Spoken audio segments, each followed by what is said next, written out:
నేను నీ గురువు కాదు, నీ శ్వాసే నీ గురువు, నీ శ్వాసను ఫాలో అయితే అంతా వచ్చేసినట్టే అని చెప్పారు. సో కాబట్టి నాకు తెలిసి పిరమిడ్ స్పిరిచువల్ సొసైటీలో మాత్రమే ఇలా అనంతంగా జ్ఞానం తీసుకుంటున్నాం అన్ని చోట్ల. సో మరొకసారి గురువు గారికి స్వాగతం తెలియజేసుకుంటున్నాం. ఈ పత్రిజీ ధ్యాన మహాయాగం వేదికగా స్వాగతం, సుస్వాగతం.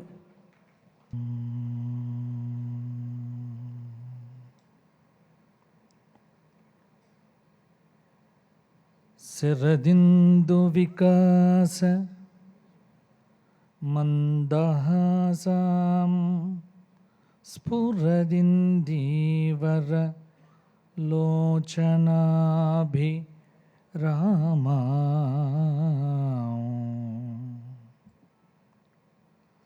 అరవింద సమాన సుందరాస్య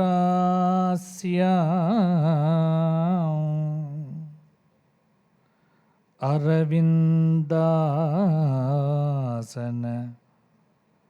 సుందరీం ఉపాసే సదాశివసమారంభాం వ్యాసశంకరమధ్యమాం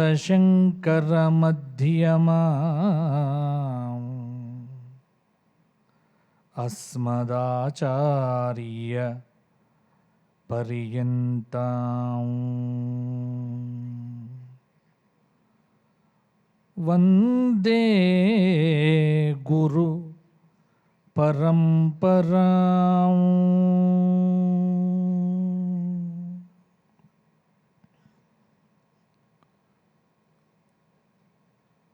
శ్రీ పత్రిజీ ధ్యాన మహా ఉత్సవాల్లో ఈ ప్రదోషకాల వేళ చక్కటి సత్సాంగత్యం మనమందరం కూడా పొందే భాగ్యాన్ని మనకు పెద్దలు అనుగ్రహించారు.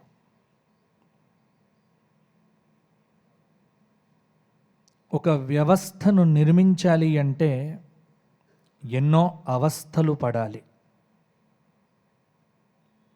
ఇంత అద్భుతమైనటువంటి వ్యవస్థ నిర్మాణం వెనక విశేషమైనటువంటి తపస్సుంది. ఎంతో క్రమశిక్షణ, ప్రతి ఒక్కరిలో దర్శనమిస్తోంది. కొంతమంది కొన్నిటి కోసమే ఉద్భవిస్తారు. అలా ఎంతో విశేషంగా లెక్కకు మించి అపరిమితమైనటువంటి సంఖ్యలో ఎంతోమందిని ధ్యాన జగత్తుకు తీసుకువెళ్ళినటువంటి పత్రిగారి ఆశయం ఈరోజు ఇక్కడ కల్లారా చూస్తూ ఉంటే మహదానందంగా ఉంది.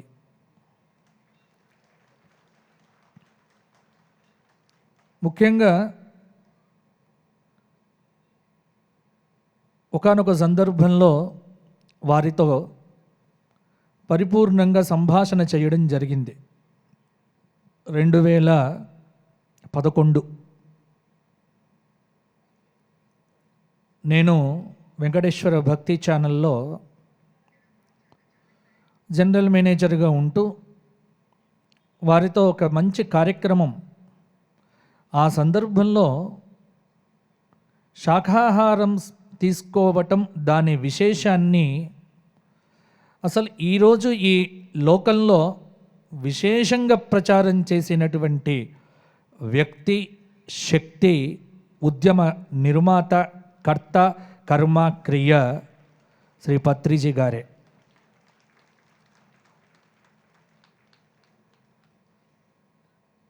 భగవద్గీతలో 2వ అధ్యాయంలో స్థితప్రజ్ఞ లక్షణాలను వివరిస్తూ ఒక అద్భుతమైనటువంటి మాటను భగవానుడు చెప్తాడు. ధ్యాయతో విషయాన్ పుంసః సంగస్తేషూపజాయతే సంగాత్ సంజాయతే కామః కామాత్ క్రోధోభివర్ధతే క్రోధాత్ భవతి సమ్మోహః సమ్మోహాత్ స్మృతివిభ్రమః స్మృతిభ్రంశాత్ బుద్ధినాశః బుద్ధినాశాత్ ప్రణశ్యతి. ఇది సిద్ధాంతం. ఒక మనిషి ఎలా పతనమవుతాడు అన్న దానికి కర్తవ్య విముఖుడైనటువంటి అర్జునుడికి కర్తవ్య ఉపదేశాన్ని భగవానుడు చేస్తూ ఒక వ్యక్తి ఎలా పతనం చెందుతాడు అంటే దీనిలో చూపించాడు. మీరంతా ఇప్పుడు శ్వాస మీద ధ్యాస పెడితే యోగిగా మారవచ్చు, కానీ మన ధ్యాస చాలా వరకు విషయాల మీద ఆసక్తమై ఉంటుంది.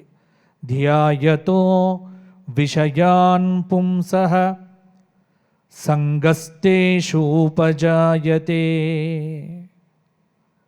దానివల్ల ఏమవుతుంది? సంగాత్ సంజాయతే కామః. కోరిక పుడుతుంది, డిజైర్. కోరిక తీరితే సంతోషం, తీరకపోతే వెంటనే దాని తమ్ముడున్నాడు. కోపానికి కామానికి తమ్ముడే క్రోధం, కోపం వస్తుంది. ఒక మనిషిని పాడు చెయ్యటానికి కోపం చాలు. ముందు చాలా ఆధ్యాత్మిక సాధనలో, అంతర్ముఖ సాధనలో నిన్ను నీవు గెలిచే ప్రయత్నం చెయ్యాలి అంటే దానికి అరిషడ్ వర్గాన్ని జయించేటువంటి మార్గం. అరిషడ్ వర్గం అంటే వేదాంత శాస్త్రంలో కామ, క్రోధ, లోభ, మోహ, మద, మాత్సర్య 6 ఉన్నాయి. ఈ 6ంటిని జయిస్తే యోగి, 6ంటితో ఆగిపోతే భోగి, 6ంటిలో పతనమైతే రోగి, ఇంకా కిందికి వెళ్తే సమూలం వినశ్యతి.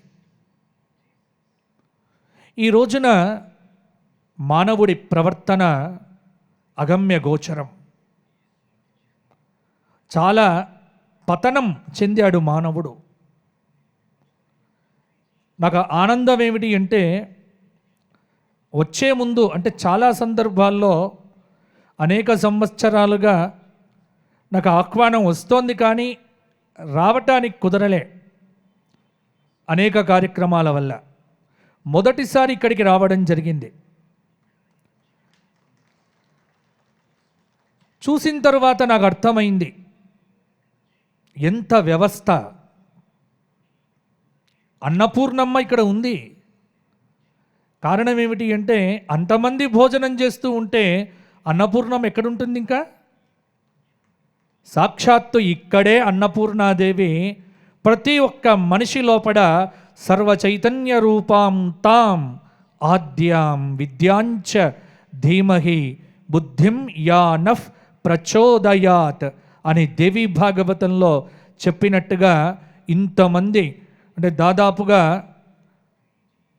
10 లక్షల మంది ఆకలి తీర్చిన అన్నపూర్ణాదేవి విగ్రహ రూపంలో కాదు, ఇక్కడ శక్తి రూపంలో ప్రతి వ్యక్తిలో కూడా నాకు గోచరించింది. వారు చెప్పారు ఇంతకుముందే మా రెడ్డి గారు, ఎక్కడి నుంచి వస్తున్నాయో బియ్యం తెలియదు, పదార్థాలు ఎక్కడి నుంచి వస్తున్నాయో తెలియదు. అంటే ఇదే కావలసింది. ఆధ్యాత్మిక సాధనలో జయించాల్సింది దేన్ని అంటే ఈ నేను పడిపోవాలి ఫస్ట్. నేను పడిపోతే అన్నీ పోతాయి. కానీ మనం నేను దగ్గరే ఆగుతాం. నేను చేస్తున్నా, నేను తింటున్నా, నేను చూస్తున్నా, నేను అనుభవిస్తున్నా లేదు.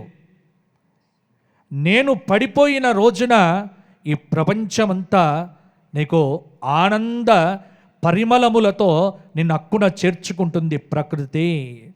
అందుకే ధ్యానంలో తురీయ సాధన ఏమిటి అంటే అది పడిపోవాలి. ధ్యానానికి అనేక పద్ధతులు, అనేక మార్గాలు. అష్టాంగ యోగం ఒకవైపు, నిరాకార ధ్యానం, సాకార ధ్యానం, అనేక రకాల పద్ధతులు నీ అర్హతను బట్టి, నీ కర్మను బట్టి. అందుకే మనం అందరం ఎంత భాగ్యవంతులమంటే, నేను చాలా దేశాలు తిరిగా, కానీ నా ఆనందం ఎక్కడ అంటే కర్మభూమి అయినటువంటి భారతదేశంలో మాత్రమే. ఇక్కడ పుట్టడం ఒక యోగం అండి, మీకు తెలియదు. చాలామంది ఇక్కడి నుంచి ఇక్కడ గర్భవతులై అమెరికా వెళ్ళిపోతున్నారు. ఎందుకు అంటే దిక్కుమాలిన పౌరసత్వం కోసం. ఎంత తప్పు చేస్తున్నారంటే పొరపాటు. మన తాత, మన ముత్తాత, మన ఉనికి ఈ భూమి మీద. నేను చాలా గ్రంథాలు చదివా. మొత్తం ప్రపంచం మొత్తం మీద ఎన్ని మతాలు ఉన్నాయని అన్వేషణ చేస్తే లెక్కలో 4782 మతాలు ఉన్నాయి. ఇక్కడ మతం అని ఎందుకోసం అన్నా అంటే, మతం అంటే గుర్తుపెట్టుకోండి, మతం శబ్దం ఆ వ్యుత్పత్తి చూస్తే మతం అంటే ఎక్కడి నుంచి పుట్టింది? మనిషి మతి నుంచి పుట్టింది మతం. అంటే మతానికి మతికి సంబంధం. మతి ఎవరికి ఉంటుంది? మనిషికి ఉంటుంది. సో మతం పుట్టింది ఎక్కడ? మనిషి నుంచి పుట్టింది మతం. అందుకే 4782 ఇంకా పైన ఉండొచ్చు, కానీ 800 కోట్ల జనాభాలో 4782 మతాల్లో 196 దేశాల్లో ఒక్కటి మాత్రమే శాశ్వతం, సనాతనం. అదే నా భారతీయ సనాతన ధర్మం. గుర్తుపెట్టుకోండి, ఇది శాశ్వతం. యూరప్లో పరిశోధన, అమెరికాలో పరిశోధన, పాశ్చాత్యుల పరిశోధన, పాశ్చాత్యుల యొక్క దృష్టి ఎక్కడి దాకా ఆగింది? మనిషి మరణం దగ్గర ఆగింది. కానీ మరణం తర్వాత ఏంటి ఆలోచించారా ఎప్పుడైనా? మరణం తర్వాత ఏమిటి అన్న ప్రశ్నకు దృష్టాంతంగా సమాధానమిచ్చినటువంటి ధర్మం నా భారతీయ ధర్మం మాత్రమే. ఇది గుండె మీద చేయి వేసి చెప్పుకోవచ్చు. మీరు ఒక పుస్తకం చదవచ్చు ఇక్కడ. నేను చాలా సందర్భాల్లో చదివి ఉన్నా, చాలామంది కానుకలుగా అడుగు ఇచ్చా. మరణం లేని మీరు, ద వండర్ఫుల్ బుక్. అంటే ప్రాక్టికల్గా మీకు అర్థమవుతుంది. 18 పురాణాలు, గరుడ పురాణం చదవండి ఎప్పుడైనా. ఇక్కడే ఒక లోపం ఉంది మన దగ్గర. ఏంటి? ఒక మూఢత్వం. గరుడ పురాణం చచ్చినప్పుడే చదవాలి. ఇది కొన్ని ఆచారాలు మన బుద్ధిని పాడు చేసి, గరుడ పురాణం నిజంగా చెబుతున్న 18 పురాణాల్లో ప్రతి మనిషి ఏ పురాణం చదవాలి అంటే నేనైతే మొట్టమొదలు చెబుతా, మీరు గరుడ పురాణం చదవండి. ఎందుకు?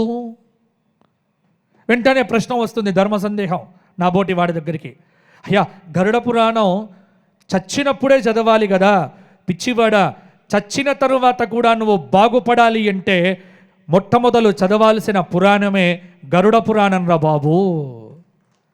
ఏం చచ్చిన తర్వాత నేను ఎలా బాగుంటా? మరణం తర్వాత జీవితం ఉందా? ఎస్ ఉంది. ఎలా ఉంది? దానికి సమగ్రమైనటువంటి పరిశోధన, సమగ్రమైనటువంటి దృక్కోణం మన సనాతన ధర్మంలో మీకు గోచరిస్తుంది. కర్మను బట్టే జన్మ. జన్మ లేకుండా పోవాలి అంటే కర్మ సమూలంగా నాశనం కావాలి. ఆ కర్మను ఎలా నాశనం చెయ్యవచ్చు అంటే ఒక్కటే పద్ధతి, దానికి ఒకటే. భగవద్గీతలో చెప్పినట్టుగా జ్ఞానాగ్ని సర్వకర్మాణి భస్మసాత్ కురుతే అర్జున. ఒక జ్ఞానం, ఆ జ్ఞానం ఎలా రావాలి, దానికి ఏం చెయ్యాలి అంటే సమాధానమే ఇక్కడ మొదలైంది మీకు.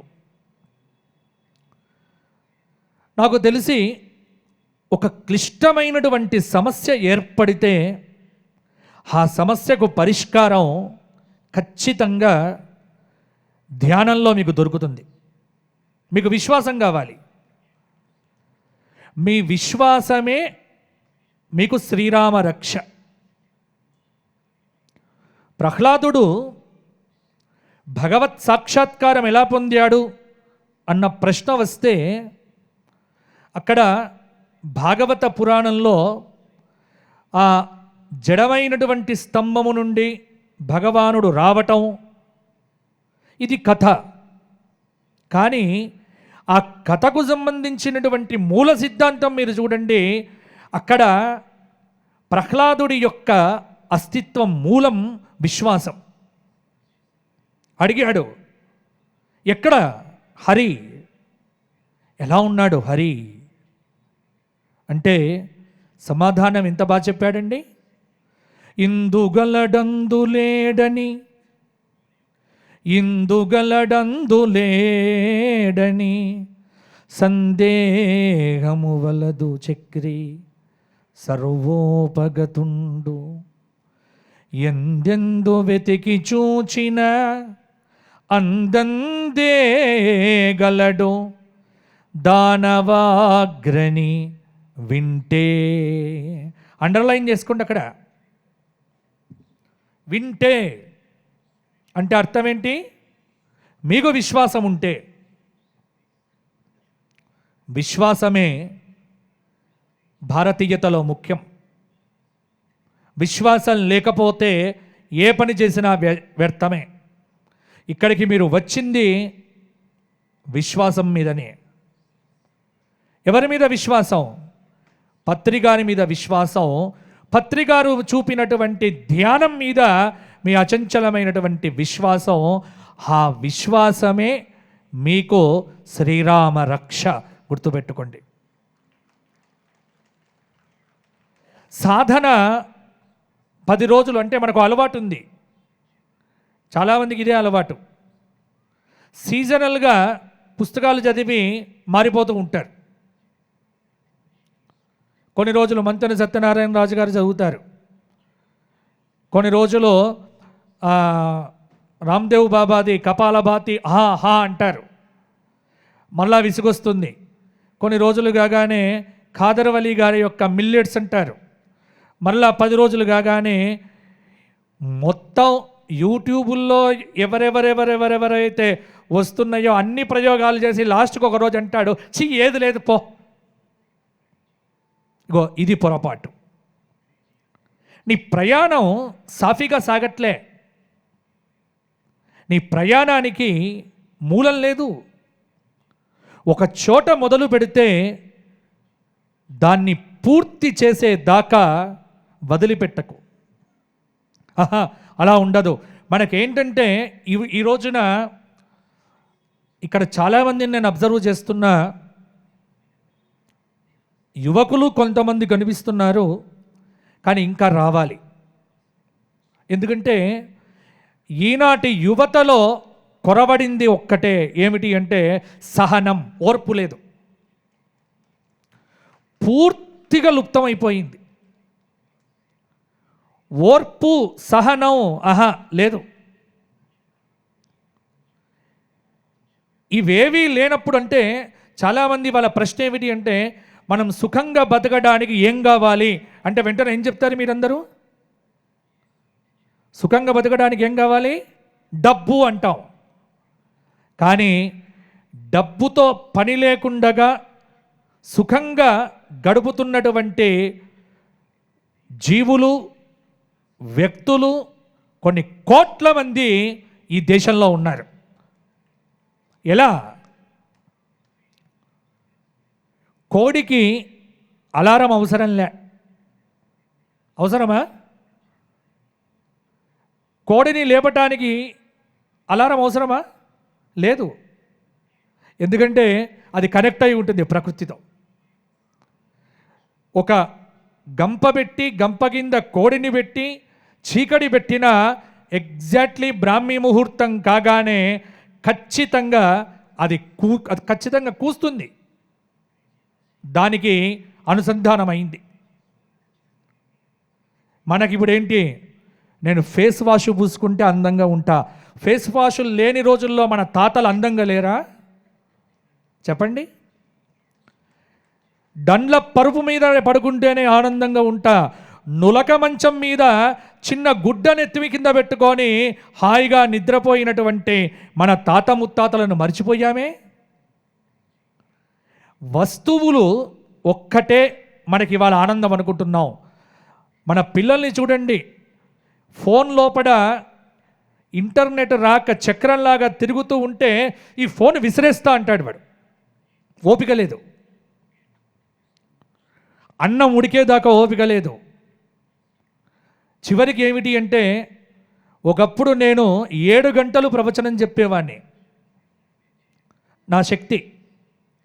భాగవత సప్తాహం చెబితే ఉదయం 4 గంటలు, సాయంత్రం 3:30 గంటలు, 4 గంటలు అలవోకగా చెప్పేవాడిని. వినేవారు. దుంపదగా ఇప్పుడు ఏమైపోయిందంటే 7 గంటల నుంచి 2 గంటలకు పడిపోయింది, 2 గంటల నుంచి గంటకు పడిపోయింది. చివరికి టీవీల్లో మా ప్రవచనాలన్నీ ఎపిసోడ్స్ చేయండి అంటారు. ఆ ఎపిసోడ్ అంటే అరగంట కాదు, 23 నిమిషాలు, 24 నిమిషాలు. 23-24 నిమిషాల్లో ప్రవచనం పడిపోయింది. సరే పర్వాలేదు అనుకున్నాం. లేటెస్ట్ ఇన్ఫర్మేషన్ ఏంటంటే మాకు 24 నిమిషాలు కూడా ప్రవచనం అక్కర్లేదు. యూట్యూబ్లో 8 నిమిషాలు చెప్తే చాలు, మాకు యాడ్స్ సరిపోతుంది. 8 నిమిషాలకు పడిపోయింది మా ప్రవచనం సమయం. ఇప్పుడు లేటెస్ట్ అప్డేట్ వర్షన్ ఏంటి అంటే 8 నిమిషాల నుంచి మా దిక్కుమాలిన సమయం నిమిషానికి పడిపోయింది. రీల్స్. దీనికి కారణం ఏమిటి ఆలోచించండి. ఓపిక లేదు. ఓపిక లేదు. అరగంట వినే ఓపిక ఎవడికుంది? పిల్లల్ని చూస్తూ ఉంటా, ఏదైనా మెసేజ్ పంపిస్తే వాడు ఫోన్లో 5x, 4x, 2x అంటే ఫాస్ట్గా వింటాడు, మెల్లగా వినడు. ఇక చెప్పండి, విజ్ఞానం ఎక్కడి నుంచి వస్తుంది? వివేకం ఎక్కడి నుంచి వస్తుంది? ఎక్కడ కూర్చుంటారు? ఇంకా ఇక్కడ కూర్చొని ధ్యానం చేస్తున్నారు కొంతమంది. కడుపు నిండిపోయింది, అమ్మ ఎక్కడ చూడనివి ఇక్కడ చూస్తున్నా. కానీ మొట్టమొదలు గుర్తుపెట్టుకోండి, పత్రికారు కూడా చెప్పేది, మొదలు వినదగునెవ్వరు చెప్పిన మంచి మాటలు సత్సంగత్వే నిస్సంగత్వం, నిస్సంగత్వే నిర్మోహత్వం, నిర్మోహత్వే నిశ్చలతత్వం, నిశ్చలతత్వే జీవన్ముక్తి భజ గోవిందం భజ గోవిందం గోవిందం భజ మూఢమతే సంప్రాప్తే సన్నిహితే కాలే నహి నహి రక్షతే డుక్రోయీకరణే. ఆదిశంకర భగవత్పాదుల వారు చూపిన మార్గం. సంగః సత్సు విధీయతాం భగవతో భక్తిర్దృఢీదీయతాం. మొట్టమొదలు మీ సాంగత్యం సత్పురుషులతో పెట్టుకునే ప్రయత్నం చెయ్యండి. నేను అందుకే చాలామంది పిల్లలకు చెబుతూ ఉంటా, మీ దినచర్య ఎలా ఉండాలి అంటే, ఈ దిక్కుమాలిన ఫోన్ వచ్చినప్పటి నుంచి మన దినచర్య సర్వనాశనం అయిపోయింది. రాత్రి 1, 2 ఉదయం ఎన్ని గంటలకు లేస్తున్నామంటే ఉదయం 10కో 11కో లేచి, ఇక మన మెదడు ఎలా పనిచేస్తుంది? బ్రాహ్మీ ముహూర్తంలో లేచి 3:50 లేచి సాధన మొదలు పెడితే నీ జీవితం 10 మందికి మార్గదర్శకం కాదా? గుర్తుపెట్టుకోండి, ఆధ్యాత్మిక సాధన, అంతర్ముఖ సాధన, దివ్యాత్మ సాధన ఎక్కడ అంటే ఇక్కడ మొదలవుతుంది. ఉదయం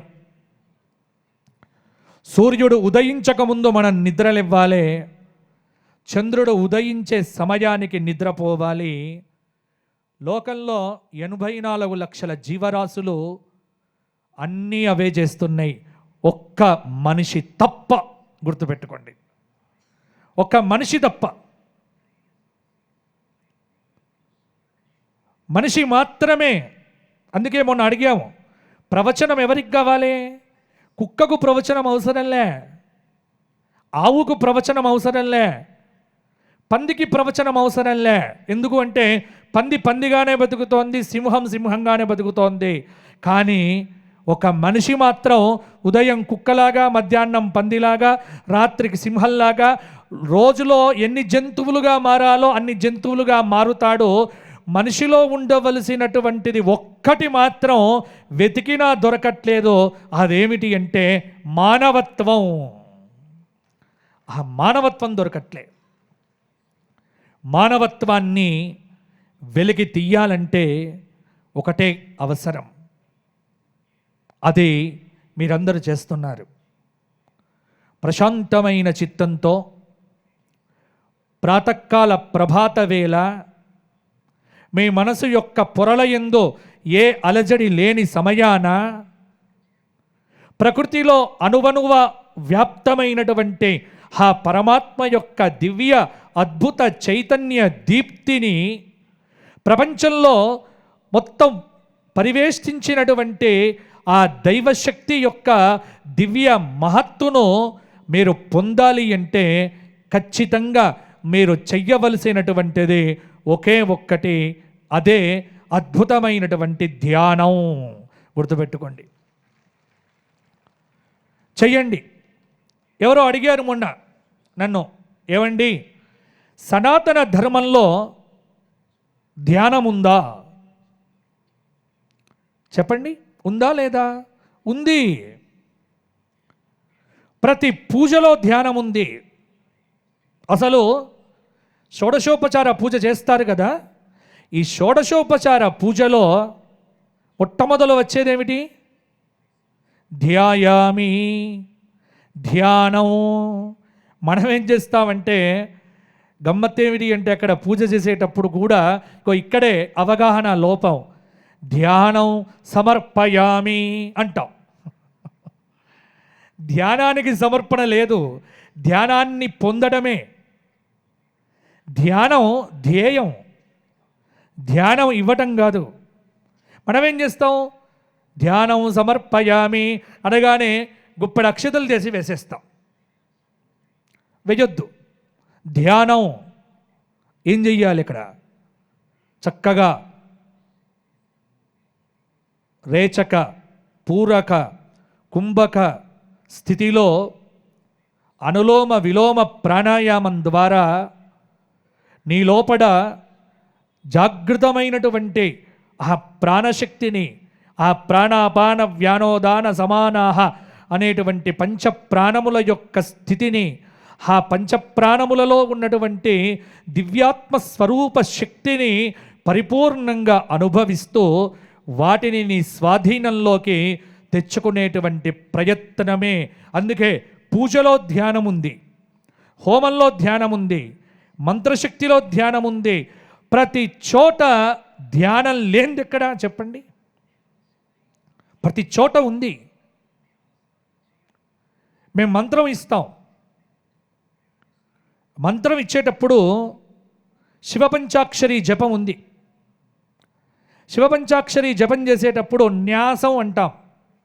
ఈ న్యాసం తర్వాత ధ్యానం. ఏమిటి ధ్యానం? ఏ దైవశక్తి స్వరూపాన్ని నువ్వు ధ్యానం చేస్తున్నావో, ఇప్పుడు అక్కడ శివుడి విగ్రహం చూసాం పిరమిడ్ దగ్గర. ఎలా ఉన్నాడు మహాదేవుడు? కూర్చొని శాంతం పద్మాసనస్థం శశిధర మకుటం పంచవక్త్రం త్రినేత్రం శూలం వజ్రం చ ఖడ్గం పరశుమభయదం దక్షభాగే వహంతం నాగం పాశంచ ఘంటాం ప్రళయహుతవహం సాంకుశం వామభాగే నానాలంకారయుక్తం స్ఫటికమణినిభం పార్వతీశం నమామి. అది ధ్యానం. శంకరుడి యొక్క రూపం, పార్వతీదేవి యొక్క రూపం ఇక్కడ మీకు నేను చూశాను, ఇప్పుడు ధ్యానంలో ఉంది. కేవలం ఈశ్వరుడైనా ఏ దేవతామూర్తి అయినా ఇలాగే ఉంటాడు. ఒక ఈశ్వరుడే కాడు, శాంతాకారం భుజగశయనం పద్మనాభం సురేశం విశ్వాధారం గగన సదృశం మేఘవర్ణం శుభాంగం. ఇది అంతే. ఈ స్వరూపాన్ని నువ్వు ధ్యానం చేసేటప్పుడు, సాకార ధ్యానంలో మన ప్రాచీన సాధన ఏం చెప్తోంది అంటే, ఆ ధ్యానం చేసేటప్పుడు ఆ ధ్యేయస్వరూపమైనటువంటి సగుణ సాకార సుందర వదనారవింద సౌందర్య పరమాత్మ స్వరూపము నీ మనస్సు యందు ప్రతిబింబించి నీ యొక్క ఆలోచన అక్కడ ఆగిపోవాలి. విచ్చలవిడిగా వెళ్తున్నటువంటి ఆలోచనలకు అడ్డుకట్టబడాలి. దీనికి పత్రికారు ఏం చేశారు? నీ ఆలోచన ఎక్కడికో వెళ్తుంది కాబట్టి నీ లోపల సోహం అనేటువంటి భావనతో ఉన్నటువంటి, ముందు నువ్వు శ్వాస మీద ధ్యాస పెట్టు అని కొంత దాన్ని తేలిక చేసి మీకు అందించే ప్రయత్నం చేశారు. అంటే దీనిలో ఆలోచన చేస్తే చాలా లోతైనటువంటి అర్థం దాగి ఉంది. కాబట్టి సనాతన ధర్మం అద్భుతమైనటువంటి అంతర్ముఖ సాధనను గురించి చెప్పింది. ఈ సనాతన ధర్మంలో మొట్టమొదటి స్థితి అయితే, దీన్నే అష్టాంగ యోగం దగ్గరికి వచ్చేసరికి ఏం చేశారు అంటే, ప్రవర్తన నియమావళి, యమము, నియమము, ఆసనము, ప్రాణాయామ, ప్రత్యాహార, ధారణ, ధ్యాన, అక్కడికి వచ్చారు. మన ప్రవర్తన ఎలా ఉండాలి? మన ప్రవర్తన నియమావళి, యమము, నియమము. ఇవి వింటే ఏమిటి? చదవండి భాగవతం 3వ స్కందం చదవండి, ప్రతి ఒక్క అంశం మీకు తెలుస్తుంది. ఎవరిని ఇబ్బంది పెట్టకుండా ఉండటం, ఎప్పుడు సంతోషంగా ఉండటం, దొరికిన దానితో తృప్తి పట్టడం. మనకు అలా ఉండదు. మన జీవితాలు పాడు కావటం ఒక్క దానితోనే నేను గమనించా. ఏంటి అంటే, ఇప్పుడు చాలామంది డబ్బును అనుభవించట్లే, నేను డబ్బును అనుభవిస్తున్నా అని 10 మందికి చూపించడానికే విపరీతమైన తాపత్రయపడుతున్నారో దానివల్లే దుఃఖపడుతున్నారు. గుర్తుపెట్టుకోండి, మొట్టమొదలు మీరు మానేయాల్సింది ఏమిటి అంటే కంపారిజన్, పోలిక వద్దు. ఎందుకంటే ప్రపంచంలో నువ్వు అనేటువంటి వాడివి నీవు మాత్రమే ఉన్నావు. నీవు ప్రత్యేకంగా పుట్టావు. నీ శక్తిని నీవు తెలుసుకునే ప్రయత్నం చెయ్యి. గుర్తుపెట్టుకోండి. ముందు నీ శక్తిని నువ్వు తెలుసుకునే ప్రయత్నం చెయ్యి. వాడిలాగా నేను అవుతా, నో, కాలేవు. ఒక జనమంబని ఒక్క చావనీయు మాకో లెక్కయ్య, ఎన్ని నారక కూపంబుల దొర్లినారమో, యసారమ్మైన ఈ సంస్కృతిని సుఖమున్గానక మొండివై బ్రతుకు మంచు, నిర్దయాస్వంతవై మా నుదుటన్ లిఖించితివే మాతా రాజరాజేశ్వరి. ఎన్ని జన్మలు ఎత్తామండి. ఈ రోజున మానవ జన్మ వచ్చింది. శంకర భగవత్పాదుల వారు వివేక చూడామణి అనే గ్రంథంలో ఒకసారి చదవండి. వివేక చూడామణి మీకు అర్థమవుతుంది. దుర్లభం త్రయమేవైతత్ దైవానుగ్రహ హేతుకం మనుష్యత్వం ముముక్షత్వం మహాపురుష సంశ్రయ. ఇది స్థితి. 3 దుర్లభం. ఒకటి మనిషై పుట్టడం. మనిషై పుట్టినటువంటి వాడికి మోక్షము యందు అభిలాష కలగటం. 3వ స్థితి మహాపురుషులతో చక్కటి సాంగత్యం. దీనిలో మొదటిది దొరికింది కదా మనకు. మనమందరం మనుషులమై పుట్టాం.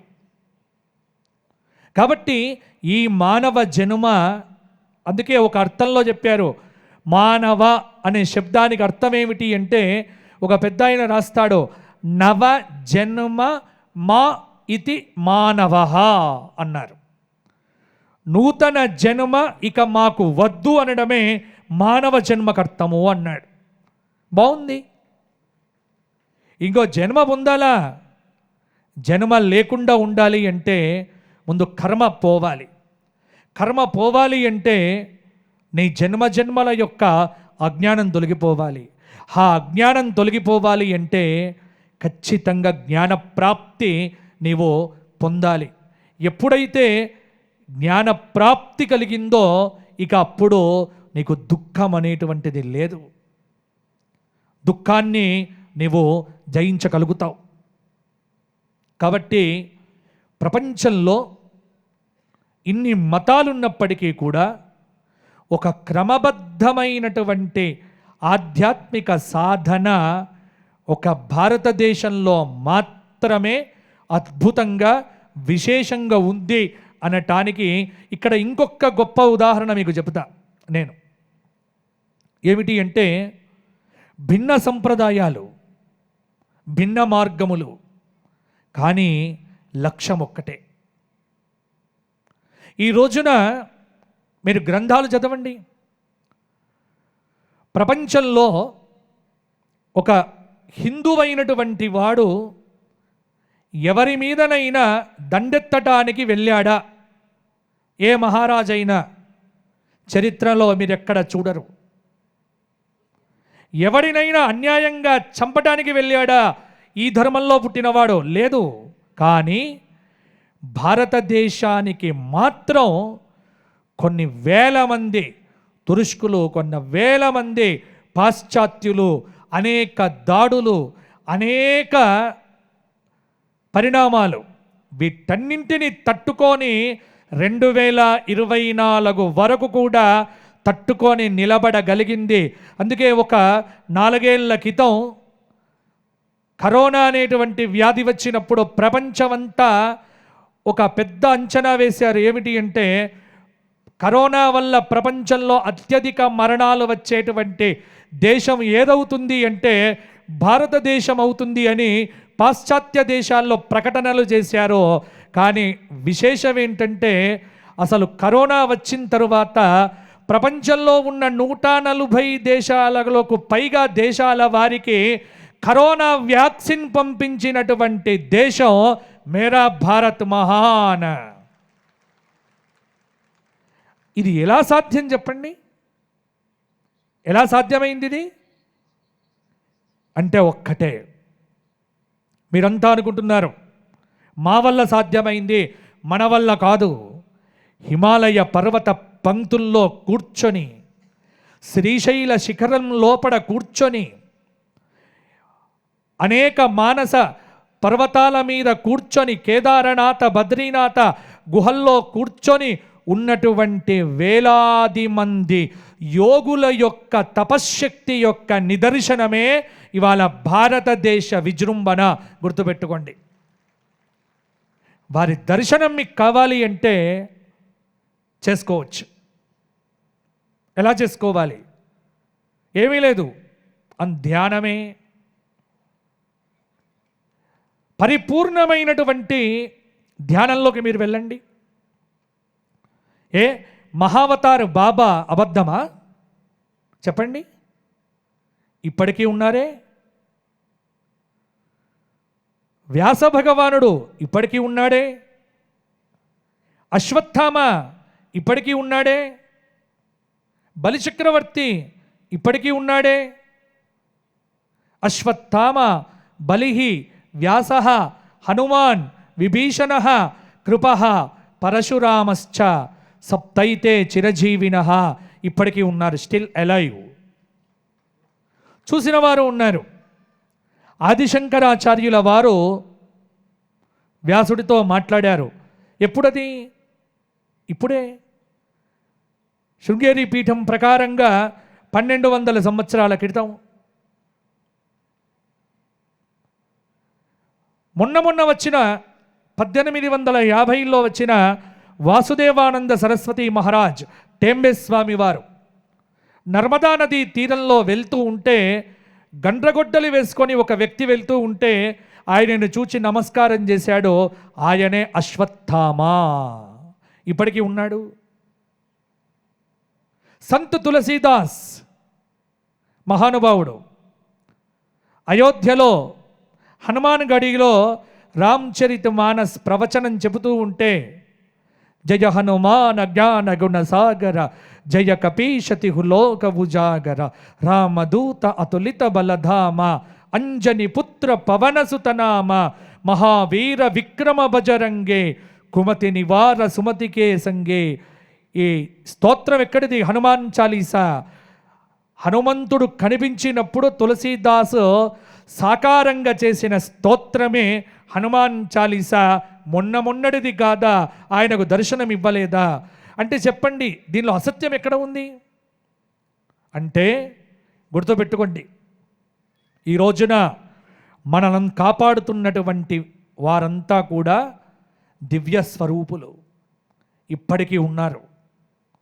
వారిని చూడాలి అనేటువంటి కోరిక ఉంటే నీవు మానవాతీతంగా ఎదగాలి. ఎదగాలి అంటే సాధన కావాలి. సాధన కావాలి అంటే సమయాన్ని సద్వినియోగం చేసుకో. మనం పాడు చేసేదే టైం. చాలామందికి టైం తెలియదండి. అందుకే నారద పురాణం తీసి చదవండి. చాలా అద్భుతమైన శ్లోకం చెప్పాడు. కాలక్షేపో న కర్తవ్య. చూడండి, కాలక్షేపో న కర్తవ్య, క్షీణమాయు క్షణే క్షణే, యమస్య కరుణా నాస్తి, కర్తవ్యం హరిచింతనం, కర్తవ్యం హరిచింతనం. అనవసర కాలక్షేపం చేయకండి. సమయం చాలా విలువైనటువంటిది. మీరు పుట్టినప్పటి నుంచి ఇప్పటిదాకా సమయం ఎంతైనా పాడు చేసి ఉంటారేమో. ఇక్కడి నుంచైనా గుర్తుపెట్టుకోండి, సమయాన్ని సద్వినియోగపరచుకోండి. అన్నింటికంటే విలువైనది సమయం మాత్రమే. కాలం, ప్రాణం ఈ రెండు పోతే తిరిగి రావు. కానీ రెండు విలువలేదు మనకు. గంటలు గంటలు ఏం చేస్తాం? నేను చెప్పాల్సిన పనిలే. ఈ వేలు, ఈ చూపు పోతూ ఉంటుంది గోకినట్టుగా. ఇదే ఆ ఒక్కటి మానుకుంటే మనం, ఇప్పుడే నేను చూసొచ్చా, చాలా విలువైన గ్రంథాలు చాలా ఉన్నాయి. చదవడం అలవాటు చేయండి. మరలా ఒకసారి పుస్తకంగా చదవండి. పుస్తకం మళ్ళీ మొబైల్లో చదవకండి, దరిద్రం. మనకు అలవాటు, పుస్తకాన్ని కూడా మొబైల్లో చదువుతాం. ఎప్పుడో పర్వాలే ఒకప్పుడు, కానీ ఇంట్లో పుస్తకం మస్తకంలోకి ఎక్కించే ప్రయత్నం చేయండి. పుస్తకంగా వద్దు, మీ జీవితం మార్పు కలుగుతుంది. ఈ జన్మలో సాధన ఆగుతుందా? పర్వాలే.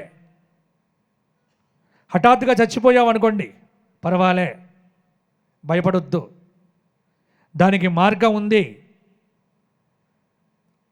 శుచీనాం శ్రీమతాం గేహే యోగ భ్రష్టోపి జాయతే. ఎక్కడ నీ సాధన ఆగిందో అక్కడి నుంచి నెక్స్ట్ జన్మలో స్టార్ట్ అవుతుంది. ఇది సత్యం, చదవండి. సాధన కోల్పోం, డబ్బు కోల్పోతాం, కానీ మనకేమిటి? మనం ఏం చేస్తున్నాం ఇప్పుడు? అందరికీ చెప్తున్నా, గుర్తుపెట్టుకోండి. మీ పిల్లలకు, అందులో ఈ తరానికి చెప్పాల్సిన మాట ఇది. ఈ సాఫ్ట్వేర్ తల్లిదండ్రులకు చెప్పాల్సిన మాట ఇంకా బాగా చెప్పుకుంటే. ఎందుకంటే ఒకప్పుడు ఇంట్లో ఆడవాళ్ళు చక్కగా వంట చేసి పెట్టి ఆనందంగా కుటుంబాలు చాలా బాగుండేవి. ఇప్పుడు ఈవిడ యాక్సెంచరు, వాడు ఇన్ఫోసిస్, పిల్లలేమో ఒకారిడ్జు, ఇక వీళ్ళ తిండేమో స్విగ్గీ, వచ్చేది జొమాటో, వీళ్ళ పాపాటో. ఇది జీవితాలు. ఏం చెప్తాం చెప్పండి? నేను ఎవరినో విమర్శిస్తున్నాను కాదు, మార్పు రావాలి. ఇద్దరు కష్టపడి సంపాదించేది ఒక్కడి కోసమే. పోనీ సనాతన హిందూ ధర్మంలో 10 మంది పిల్లలు అంటున్నారా? ఆహా, దిక్కుమాలింది ఏమిటి అంటే, మేమిద్దరం మాకొక్కరు, నీ బొంద. ఎందుకు ఒక్కడు? రామాయణంలో శ్రీరామ భరత లక్ష్మణ శత్రుఘ్నులు లేరా? కుంతీదేవి పంచపాండవుల్ని కనలేదా? కావాలి. దేశం కోసం, ధర్మం కోసం. గుర్తుపెట్టుకోండి, మర్చిపోకండి. మా పిల్లలకు ఏమి ఇవ్వాలి రాసి పెట్టుకోండి. మీ పిల్లలకు గచ్చిబౌలిలో ఒక అపార్ట్మెంటు, కోకాపేట్లో ఒకటి, మై హోమ్ భూజాలో, మై హోమ్ భాజాలో 3, వీడి కోసం అడ్డగోలు సంపాదన ఇచ్చేస్తే నెక్స్ట్ వాడు ఖచ్చితంగా వీటన్నింటినీ అమ్ముకొని వాడు ఖచ్చితంగా నాశనం అవ్వడం మాత్రం 100% నిజమండి. 100%.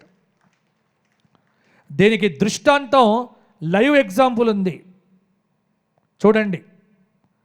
ధీరుభాయ్ అంబానీ పోతూ అనిల్కి ఇచ్చాడు, ముఖేష్కి ఇచ్చాడు.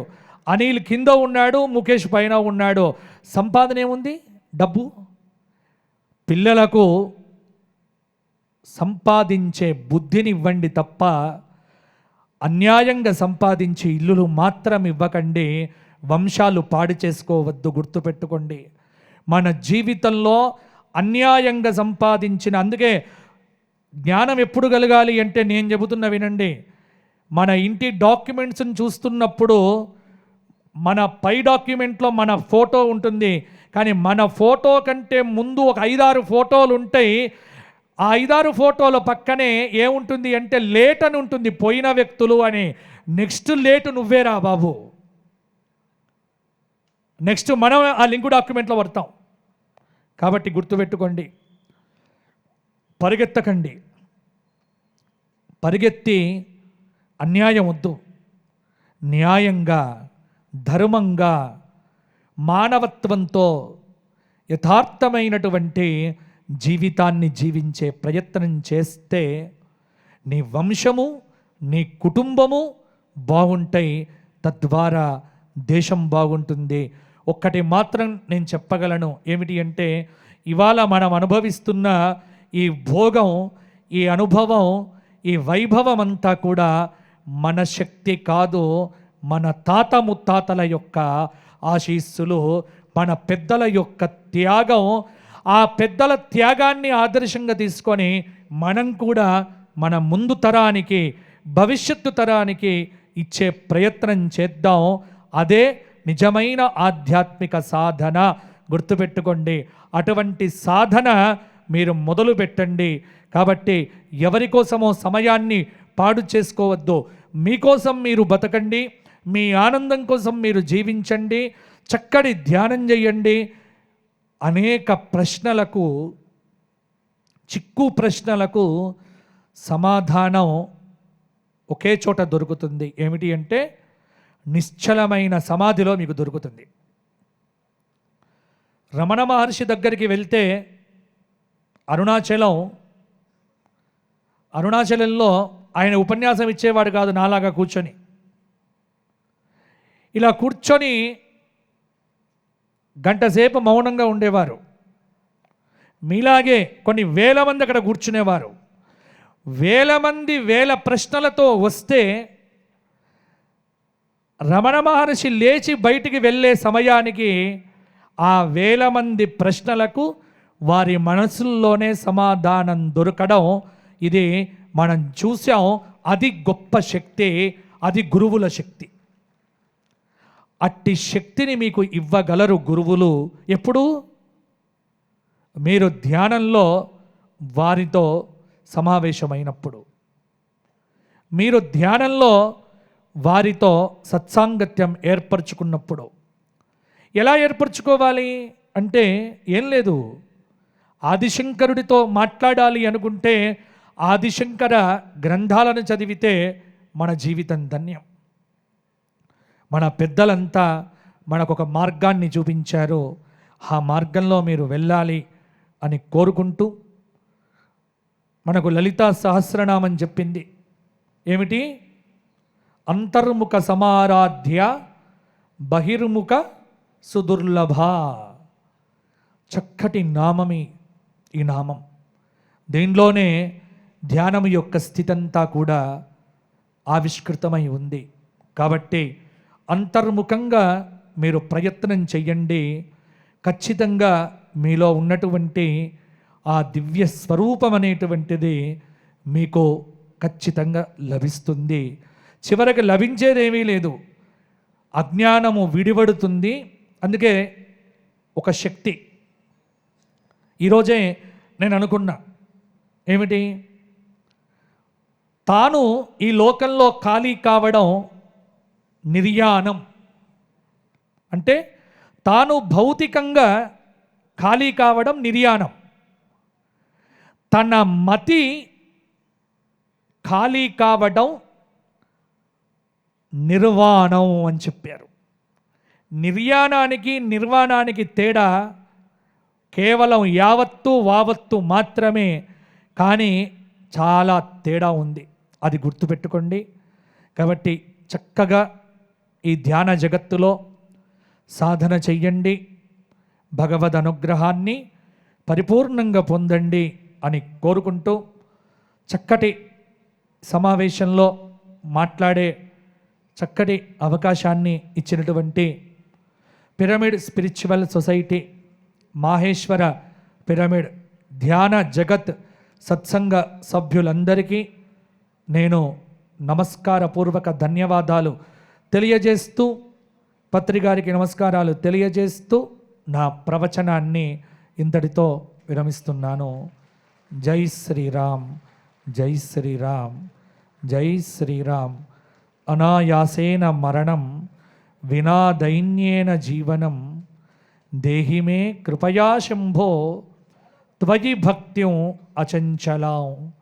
నీ పాద కమల సేవయు నీ పాదార్చకులతోడి నెయ్యమును నితాంత అపార భూత దయయును తాపసమందార నాకు దయసేయగదే.